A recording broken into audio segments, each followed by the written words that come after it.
ಇದೆಲ್ಲೋ ಒಂದು 70ರ ದಶಕದ ಹಾಡೊಂದಕ್ಕೆ ಅನಿಸ್ತಾ ಇಲ್ಲ. ಈ ಹಾಡನ್ನ ಬರೆದೋರು ಯಾರು? ಈ ಹಾಡಿನ ಹಿಂದಿರೋ ಕಥೆ ಏನು? ಇಷ್ಟೊಂದು ಒಳ್ಳೆಯ ಸಾಹಿತ್ಯವನ್ನು ಬರೆದವ್ರು ಯಾರು?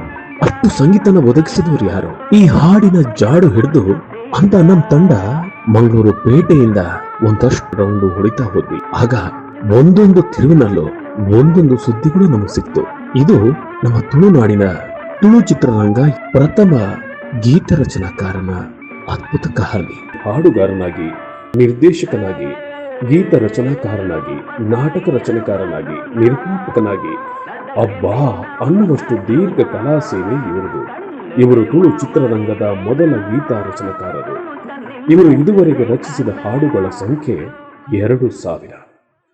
ಲೆಪ್ಪುಯಾನು ಮೂಲೆ ಉಲ್ಲೆ ಬೆರಿಟೆಯ ಈ ಕೇಂಡಿನವೇನು ಕೊಡ್ದು ಪೋಯರ ಬೈದೆಯ ನಿನ್ನ ಕೆಂಪು ದುಡಿಕೆಯ ಯಾನು ತಂಪು ಕೊರ್ಪೆಯ ಬಲ ಬಲ ಬಲ ಬಲ ಬಲ ಬಲ.